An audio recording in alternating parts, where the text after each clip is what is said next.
বিশ্বাস করুন বন্ধুরা, বাচ্চারা তো ললিপপ খেতে এমনিতেই ভালোবাসে। আবার সেই ললিপপটা যদি হয় চিকেন দিয়ে তৈরি করে তাদের সামনে যদি এক প্লেট ধরেন, তাহলে তারা কখন যে প্লেট খালি করে দেবে আপনি বুঝতেই পারবেন না। আর সন্ধ্যার সময় বাড়ির সকলে খেলে আবার আপনাকে বানাতে বলবে। তো আসসালামু আলাইকুম বন্ধুরা, কেমন আছেন? গুজরাট থেকে সকল বন্ধুকে জানাই এমএন কিচেনে অনেক অনেক স্বাগত। আবার চলে এলাম আরেকটা রেসিপি নিয়ে। প্রথমেই দেখুন, এখানে আমি চিকেন নিয়ে নিয়েছি। চিকেনটাকে ভালো করে ধুয়ে নিয়েছি, নিয়ে মিক্সিতে নিয়ে নিলাম। তাতে দুটো ব্রেডকে দিয়ে দিলাম, দিয়ে এটাকে পেস্ট করে নেব। তো এটা পেস্ট করে নিয়েছি। এরপর একটা বাটি নিয়েছি, বাটির মধ্যে পেস্টটা ঢেলে নিলাম।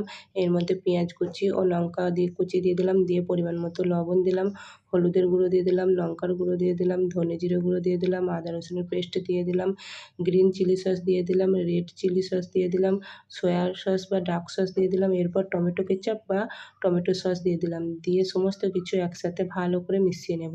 তো এইদিকে দেখুন, আমি সমস্ত কিছু একসাথে ভালো করে মিশিয়ে নিয়েছি। মেশানো হয়ে গেছে। এরপর হাতের মধ্যে একটু তেল নিয়ে নিলাম, তেলটা নিয়ে একটু চিকেনের পুরটা নিয়ে নিলাম, দিয়ে সেটাকে একটু চ্যাপ্টা করে নিলাম, দিয়ে একটা কাঠি দিয়ে আমি ললিপপের শেপে তৈরি করে নিলাম।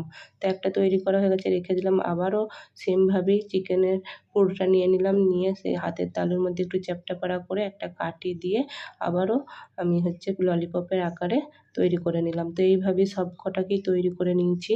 এরপর আবারও মিক্সিতে ব্রেড নিয়ে নিলাম, দিয়ে সেটাকে ব্রেড ক্রাম তৈরি করে নিলাম। এদিকে সমস্ত রেডি হয়ে গেছে। এরপর একটা বাটি নিয়েছি, বাটির মধ্যে একটা ডিমকে ফাটিয়ে নিয়ে নিলাম, তাতে পরিমাণ মতো লবণ দিয়ে এটাকে ফাটিয়ে সাইডে রেখে দিলাম। তো এইদিকে দেখুন, সমস্ত কিছু রেডি করে নিয়ে চলে এলাম। এরপর একটা ললিপপ নিয়ে নিলাম, চিকেন ললিপপ নিয়ে প্রথমে ডিমের মধ্যে কোট করে নিলাম, তারপর ব্রেড ক্রামে কোট করে নিচ্ছি। তো একটা কোট করা হয়ে গেল, আবারও আমি একটা নিয়ে নিলাম, নিয়ে প্রথমে ডিমের মধ্যে কোট করে নিলাম, তারপরে ব্রেড ক্রামে কোট করে নিলাম। তো এইভাবেই আমি সব কটাকেই কিন্তু প্রথমে ডিমে কোট করে তারপর ব্রেড ক্রামে কোট করে নেব। তো এইদিকে দেখুন, আমার ভিডিওকে কোথা থেকে দেখেন অবশ্যই বলবেন, আর যদি ভালো লেগে থাকে পাশে থাকবেন, আর ইউটিউব থেকে দেখে থাকলে ইউটিউব চ্যানেলটা সাবস্ক্রাইব করবেন। তো প্রথমে একবার কোট করে নিলাম, তারপর আবারও দ্বিতীয়বারে ডিমের মধ্যে দিয়ে আবারও ব্রেড ক্রামে দিয়ে কোট করে নিলাম। তো তারপর দেখুন, ওভেন জেলে কড়া বসিয়ে দিলাম, তার মধ্যে তেল দিয়ে দিলাম। তেলটা গরম হতে একে একে ললিপপগুলো দিয়ে দিলাম। তো ললিপপগুলো এক পিঠ হয়ে গেছে, উল্টে নিলাম। উল্টে পাল্টে কিন্তু ললিপপগুলোকে দেখুন আমি লাল লাল করে ভেজে নিয়েছি, ভাজা হয়ে গেছে, তুলে নিলাম।